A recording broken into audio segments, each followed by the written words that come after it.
Hey, so we're going to wrap up a series we started a few weeks ago called Back to Basics, kind of looking at a refresher course, those things that we need to remind ourselves, this is what we believe, this is what we do. And so we've been looking at it, because you know what it's like when you go back to school, you kind of forget everything over the summer, and so the teachers need a couple of weeks to get you back up to speed. And so this is kind of us getting back up to speed. And we've talked about really that following the Great Commandment and the Great Commission is what it means to follow Jesus Christ. And not worrying about all the other stuff out there, the stuff that we're not sure about and the stuff that kind of separates us, but focusing on the things that unite us. And we said it's love God, love others, and tell the world.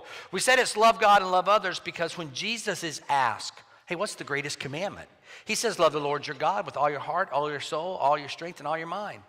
And the second is like it, love your neighbor as yourself. Interesting to ask him what's the greatest commandment. Gives us two, love God, love others. And then the last one is what I want us to talk about today, the Great Commission. It's found in the Gospel of Matthew. It's the last thing Jesus says to his disciples in the Gospel of Matthew. And it's what we just watched in that video. But I want us to read it together. This is from the Gospel of Matthew. The Gospel of Matthew. There we go. Let's read this together. Now the 11 disciples went to Galilee, to the mountain where Jesus told them to go. When they saw him, they worshiped him, but some doubted. Jesus came near and spoke to them. I've received all authority in heaven and on earth. Therefore go and make disciples of all nations, baptizing them in the name of the Father and of the Son and of the Holy Spirit, teaching them to obey everything I have commanded you. Look, I myself will be with you every day until the end of this present age. And what I want us to talk about today is that whole thing about therefore go. Go tell the world. And let me just tell you up front, not my gift. All right, and I'm the preacher. When I take preaching, when I take those spiritual gift tests, I don't score high in going out and being an evangelist and telling the world. It's not my gift. Neither do you, by the way. When we did this a couple years ago, we have, some of y'all been through some classes, and we did it last year. One of the lowest gifts of this church, telling the world. We just, because that's somebody else, not going to do it. Here's what's interesting to me. That doesn't mean, just because we're not good at it, just because we're not talented, just because we're not with it, that doesn't mean it's okay for us to go, somebody else going to do it. Because when I first moved here, about 4 years ago, about this time 4 years ago, I had listening groups. I met with about 20 different groups all over the community and different places with people, and I asked a question. Why did you start coming to First United Methodist Church? 80% of the people said this, somebody I knew invited me. 80%. Last year, we talked about the story, kind of creating our vision and what we're doing and where we're going, and we did the same thing in church. Why did y'all start coming to this church? Again, almost 80%, it's like 75% of the folks said, we started coming to church because somebody we knew, a friend, a family member, a coworker, told us about the church, told us about the preacher, told us about the sermon, told us about Sunday school, told us about a small group, told us about something, and we came. Okay, so realize, that's let me just ask right now, let's see how far off base I am. How many of y'all are here because somebody else invited you at some point? Raise your hand. Yeah, see, I'm pretty close to right. All right? That's important. Relationships matter. Okay, but let's be honest. We hear this phrase, oh, go tell the world. 99% of you in this room ain't going to tell the world. 99% of you ain't going to India or the rainforest or Borneo or anything like that where you're going to do the gospel message. So maybe we should change it from tell the world to tell your world. And that's one of the things we want to work on here at First United. How are we creating a sphere of influence to make disciples around the people we interact with? And I want us to talk today about that. How do we tell your world? How do you tell your world about Jesus? And somebody like, no. Well, first off, let me be clear. I think the first thing you have to do, you got to get 1 and 2 together before you do 3. You got to love God, you got to love your neighbor, then you go tell the world. Love God, love neighbor, then go tell the world. Because if you're not loving God and you're not loving your neighbor and you tell them to come to church and they go, what? You go to church? That's a whole other issue we got to deal with, all right? So you got to love God, love your neighbor, but then we're called to go tell the world. And so we wrestle with, I don't know, people are like, oh, isn't it interesting? Most of us in this room are uncomfortable telling people about relationship with Jesus Christ. Most of us in this room, so you got to, why is that? Why don't we do that? Because Everybody in this room will tell me what football team I need to pull for. Everybody in this room will tell me, hey, have you seen this movie? It's a really good movie. And a bunch of y'all are going to tell me who I need to vote for and why, right? Why is it we feel so comfortable doing that, but when it comes to sharing our faith, and I know some of you are like, well, Scott, I'm just not, if I mess this up, if I mess up this faith thing, man, that has like eternal implications. I mean, if I send you to a bad movie, that's 2 hours of your life, And if we elect a bad president, that's 4 or 8 years. But if I mess up this faith thing, they burn for all eternity, right? Well, take the Alpha class then. If your excuse is, I don't know enough, take the Alpha class so you can learn what you need to say and all of that. But listen, I'm going to tell you, you've talked to me about politics, so being smart and knowing enough doesn't have anything to do with what you share, right? I'll let y'all chew on that for a little bit. Feel free. I mean, so then you begin to wrestle with why don't we tell people? And I realize it's because it's a basic human emotion. Fear. Let's be honest. All of us are still in junior high. We've just gotten older. And we're afraid of being rejected. We're afraid. I mean, come on, let's be honest. And I'm a guy, so please understand this is my guy mentality. And I grew up in the 80s. There was nothing worse than the week leading up to prom. Because to go to prom without a date and the fear of going up to somebody going, how you doing? You know what you would do, right? Maybe you didn't. Maybe this is me. You'd ask a friend to ask her if she sort of would consider if she might go with you. And then it worked because there's this fear. There's this fear that we're going to be rejected. Well, first off, let me tell you this. When it comes to faith, it's not up to you. It's not your sole responsibility. You don't have to carry the weight of their eternal salvation on you, okay? It's not up to, it doesn't all rest on your shoulders. They do have some responsibility. And you're like, well, I don't want them to think I'm one of them weird, religious, freaky people, right? There's this fear. I'm not going to share this because they'll think I'm a Christian. By the way, you know you're already sharing your faith, right? Whether you tell anybody or not, you're already sharing your faith by how you live and by what you do. I got a new vehicle this week. I made sure I put on 2 bumper stickers. I got my 4 Rivers bumper sticker. I got my Seabreeze soccer bumper sticker. Of course, I have my FSU plates as well. But you know what I don't have? Jesus fish. You know what else I don't have? First United sticker, because I don't want to be any kind of witness on Granada at any point on that, right? Just letting you know on that.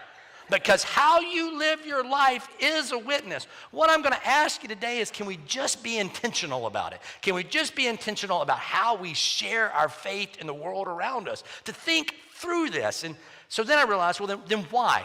Why do we need to tell the world? Why do I need to tell my world? And a smart person in the room is going to go, because Jesus said so. Which is a great answer, but you're ignoring a lot of things Jesus said. So why is it? Jesus said so, okay? And so then you do need to kind of figure out for you, what's the reason? Why should you feel compelled to tell your friends, your neighbors, your coworker, your family members about Christ, about your faith? What motivates you? You need to wrestle with it. You need to wrestle with it for you. I've been wrestling with it for me, and I'm going to share some thoughts. These may not work for you. This is what works for me. There are some people in this world that you got to share. You've got to share this message because we need to get people into heaven. They need to get people into heaven, and that's great, and I'm all for that, and I want people to go to heaven, but that doesn't motivate me because it makes me feel like a sales pitch, kind of used car salesman, kind of like, have I got a deal for you? Just give your life to Jesus Christ, and all eternity will be yours. I'm comfortable with that. And then there's the folks that want to get you out of hell. We got to save them from hell. We got to save them from hell. And I don't want anybody to burn. That seems like a bad thing, but it becomes a rescue mission. I've got to be like a SEAL Team 6 or something and going in and pulling people out. It's just, that doesn't work for me. And if it works for you, great, keep that up. But for me, I've been wrestling with it. And a lot of it is, truthfully, I mean, heaven seems a long way away in my life, although it may be coming quicker every day. But I follow Jesus Christ because of here and now. for the difference that Christ makes in my life here and now, because I believe it's a better way for me to live here and now, that it's better to be part of a movement to heal and not hurt, to help and to not harm, to offer peace, not chaos, to hope, not sorrow, joy, not pain, that my fears aren't fatal, my failures aren't final, that there's light in the darkness, that this world can be better, that my life, that I am not alone, that Christ is with me. That's why I share. Not so that one day I'll get, but here and now, there's this presence that I can connect with. Yes. That's why I do it. Well, what about you? You got to wrestle with why. You got to get the why down. Love God, love your neighbor, tell your world. Why? So then the question becomes, okay, how? Well, first off, I'm not a fan of confrontational evangelism. Confrontational evangelism is when that idea where you've got to argue them into heaven. I don't think that works very well. I think the best thing you can do, be yourself. Be who you are. Be who God shaped you. Let your life be a witness. St. Francis said it this way: preach always. When necessary, use words. But now let me tell you something. You're going to have to use words at some point. At some point, you're going to have to share. Hey, so hopefully as you live your life, somebody comes up to you and go, well, in church we were wrestling with this and we were doing this. That let your life be a witness. But when they come to you, and I believe they will, when you feel that moment, share with them. Hey, there's something going on in our church. We'd love for you to come. There's a small group we've been going to. We'd love for you to join. Can I pray for you? Blah, blah. Some way do that. Let your life be a witness to it. The other thing you need to realize is you need to be where they are. It's hard to share your faith if the only people you're hanging out with are Christians. I mean, think through this. If your only friends are church people, you really aren't going to evangelize very well. So you got to kind of hang out where they are. I will tell you, Chris is here, she'll confirm it. One of the best evangelistic moments of my life occurred at a middle school teacher party. Any of y'all ever gone to a middle school teacher party? They are crazy people. I'm going to let you know, middle school teachers, when the weekend hits, they go to a level that I didn't see at Florida State sometimes at their parties. And I'm at this party, and somebody's like, you should not be at that party. Jesus would have been. And I'm at that party, and they're playing this game I've never seen play before, and so I'm there. I don't know if y'all have met me. I'm slightly competitive, and so I'm yelling back and forth and stuff. And this lady across the table from me, who looked like she was 12, I mean, she was young. I'm like, she's got to be one of them new teachers. And she is cussing me out. Yeah, she's up one side, and she's not using the little ones. She's using the big words. And I'm sitting there and I'm just kind of laughing and going back and forth. And then all of a sudden, my friend right here, Andy, goes, you have got to calm down. You cannot cuss a preacher out. You'll go to hell for that. And she goes, what preacher? And he pointed to me. She goes, he's the principal. And I'm like, because evidently old guy in the room equals principal, right? And I went, she goes, you're the preacher, you're not a principal? I went, no, I'm the preacher. She goes, oh. And then she tried to clean her language up and stuff. And, 10 minutes later, though, I moved somewhere else, and all of a sudden she's there.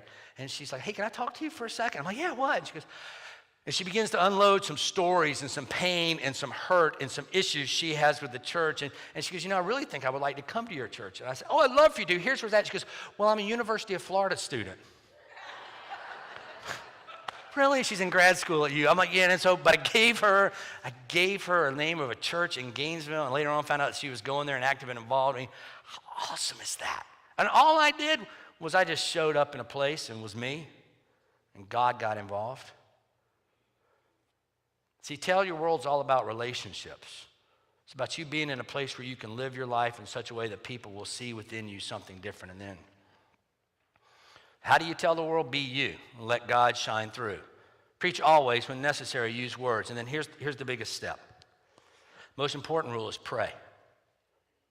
Well, you better talk to your neighbors. You better talk to God about your neighbors before you talk to your neighbors about God. To pray and not pray, God, they have problems and you need to change them. That is not the prayer. The prayer is, God, help me live my life in a way they'll see you through me. And when it's time, give me the words to tell them. So we have a challenge for you today. 1 month, 3 people. I want you to pick 3 people that you're going to pray for for a solid month. Every day at 3 o'clock. 3 people at 3 o'clock. You should be. Here's what we're going to do. If you want to, you can sign up for our Church Remind 101. Every day at 2:59, we're going to send out a text. Pray for your 3 people at 3 o'clock. I want you to pick 3 people. And please pick 3 people you're going to see, you're going to know, somebody you're going to run into at some point. Thursday night, I think Tammy said, who did she say? Who was it? Oh, what's his name? Wolverine. Hugh Jackman. Right. She's like, oh, I'll tell Hugh Jackman. I'll pray for God for me to meet Hugh Jackman. I'm like, okay, I'll pray for Selma Hayek. We'll call it even, right? 3 people you're going to see and you're going to interact with. A family member. By the way, the family members are the hardest people to share your faith with. Okay, family member. A neighbor, a coworker, a friend, somebody, the person at Publix that bags your groceries. So you're going to pray for them for 3 weeks. For 1 month. 3 people at 3 o'clock. Chris and I have already done this before. We've already experimented this, honest, goodness, truth. We did this at the church we came from. I said, we're going to pray. And so we went home that day, and we picked 3 houses. We picked the house down the corner. We picked the house across the street, and we picked the house caddy corner. I'm not kidding you. We started praying Monday morning. The next Monday morning, that house right there went up for sale. It was a sign God was moving them on, right? Literally, the house across the street got arrested for grow house kind of stuff the next time, it's like, done. And we just kept kind of thinking, but this house, caddy corner, had Dan and Michelle. They were about our age. And about 3 weeks later, Michelle called the house, because back right before cell phones, really, she called the house, and she said, Scott, hey, blah, blah. Oh, hey, Michelle, how you doing? And I'm assuming, why does she want to talk to me? She wants to talk to Chris. I'm like, hey, let me get Chris for you. She goes, no, I got some questions for you. I'm like, oh, what's up? And she goes, you're the preacher, right? I went, yeah. She goes, in your church meets down there? I went, yeah. She goes, well, Dan and I have been thinking about coming to church, and we figured we should start with yours. I was like, dang, man, I hadn't done anything. I just prayed. God, provide me an opportunity. And I was like, we meet at 9 o'clock. You know what? They showed up. They got involved. They became active. And about 6 months after getting involved in our church, they got transferred to Jacksonville. And a few years ago, and I told them about some churches in Jacksonville, and a few years ago, I was back up in Jacksonville preaching at a retreat, and there's Dan and Michelle still active at Mandarin United Methodist Church. All because several years ago, I'm convinced, Chris and I started praying for them. It may not work that way for y'all, but come on. Oh, I'll tell you something. I said I was going to end this way. Jenna, where you at? Hey, Jenna, stand up. This is Jenna LeBlanc. Y'all may or may not know her. I call her the Jenna, but she's Jenna LeBlanc, and she's a new blogger. And I was making fun of her at youth group on Sunday, as I do. And I asked her because she just survived her first week of Seabreeze High School. And I said, well, did you get thrown in a dumpster? Did you get locked in a locker? She's like, no. And so I said, let's take a picture. Let's take a picture to celebrate this, and I'll post it. And so I said, I'm going to post it on Instagram. And, what's your Instagram account so I can tag you in it? And her brother snitched on her and goes, she has 2. I'm like, that's a red flag for a parent, because you have the one that's the good one that you let mom and dad know about so they can check what you're doing. And kids, we're on to you. We're slow, not stupid. All right? And I'm like, whoa, Jenna, what are you doing with 2 kind of thing? And she starts telling me about how she has this call from God to do a little Bible study online. She's going to come talk to you in a few weeks about it. She and I are going to talk about that, how to follow. But so I was kind of reading through her stuff. She's a freshman at Seabreeze. And I think this was Wednesday. Did you do your Friends thing on Wednesday, Jenna? Was it Wednesday? Yeah, so, I'd already written my sermon out. She's way ahead of me. 9th grade. Says, good morning. Today, I don't have my glasses. There we go. Make it bigger. Today, she talks about good morning, today I'm going to collab with some other people, keeping Christ in your friendships. You can go check out her account for another devotion. Including Christ in all your friendships can be hard. We all have friends who are not Christian, or friends who are going through a tough time and doubting their faith. I wanted to give you guys a few tips on including him in your friendships. Now, she didn't know what I was preaching on, but this is good stuff. The first tip I have is to talk about God often. I incorporate God into many of my daily conversations. For example, if I'm talking to a friend about a test we are nervous about, I usually tell them about how praying helps me feel less nervous. I hope that some of them try praying and realize how amazing it is and find God this way. Invite a few friends over for Bible study. Maybe show them your Bible and the lessons you have learned while reading it. Maybe go over a few of your favorite verses with them. Now, you need to be reading the Bible yourselves to invite them over, but that's great. If you're going to play music, Try playing some of your favorite gospel songs. While I'm in the car with a friend and I want to put some music on while we're talking, I like putting on my local Christian music station or Lauren Daigle's album, How Can It Be? Even though this may not seem effective, they may like the way the music sounded and go back to listen to it later and find God through the lyrics of the songs you play. If you go to youth group, invite a friend to come. Youth group is a great environment for your friend to find God, especially because it is filled with people who want to find God too. Disclaimer, however, don't force anything. If they seem uncomfortable, stop. They will find God when it's time. Remember, you tried to introduce them to God, which is something that most people are too nervous to do. I hope you all have or find friendships that lead you towards Christ. There's nothing better than growing closer with Christ as you grow closer to a new friend. Thanks for reading. Please DM me. Oh, and then she goes into her. So if you want to follow her, it's Intimable Grace. Right? Is that how you say it, Jenna? Is it intimable? I can't say it. I'm the Southern boy. It messes me up. But you can talk to me afterwards. I can hook you up how to follow her on Instagram. But she gets it in high school, how to talk to her friends about faith. What about you? Have you got 3 people in this world that need to know the life-changing difference God makes in your life? Are you willing to pray for them for a month? 3 people at 3 o'clock just for God to provide you an opportunity? And then when God does, will you step up and tell your world and see how lives begin to change? Every week we gather here because there's something about us. You came today because there's something that occurs in this place, in this space, that connects you to the divine. There's something that occurs in this moment that you realize, I needed this. Those songs that we sang, I love that one. Blessed be your name. On days that are good and on the bad ones too, blessed be your name. I need to be reminded of that. It's why I come. I need to come to the altar and let God's love and God's grace fill me so that I can make it through another week. That's why I'm here every week. I think y'all think I'm here because I'm the preacher. I actually say most of this stuff so my head and heart can hear it and understand it myself, because I need this. I need to know that I am not alone. I need to know that I am loved. I need to know that I am forgiven. I need to know that no matter what happens, God is still in control. I need to be reminded of that.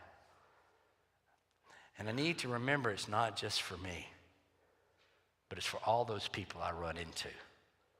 And may they see the difference God has made in me. And may I share it with them. Because on the night in which Jesus gave himself up for us, he took bread, gave thanks unto God, and he broke it. Gave it to his disciples, and he said, take and eat. This is my body, which is given for you. Do this in remembrance of me. And when the supper was over, he took a cup. He gave thanks unto God. Then he gave it to his disciples. He said, drink from this, all of you. This is my blood. The blood of the new covenant is poured out for you and for many for the forgiveness of sins. Do this as often as you should drink of it in remembrance of me. And so today we come in remembrance of all that God has done for you. Today we come in remembrance of why you come every week. As you come forward, may you remember 3. Who are they? Who are the people in your lives that you want to experience this goodness? Maybe begin your prayer today for them. Let's pray. God, we come to you, and truthfully, it's easy for us to love the world, to say it at least, to love you and to love our neighbor. We're good at that. We're willing to work on that. But this idea of telling people, but what you have done has changed us. It makes a difference in our lives. So give me the courage. And for these 3 names that I lift before you,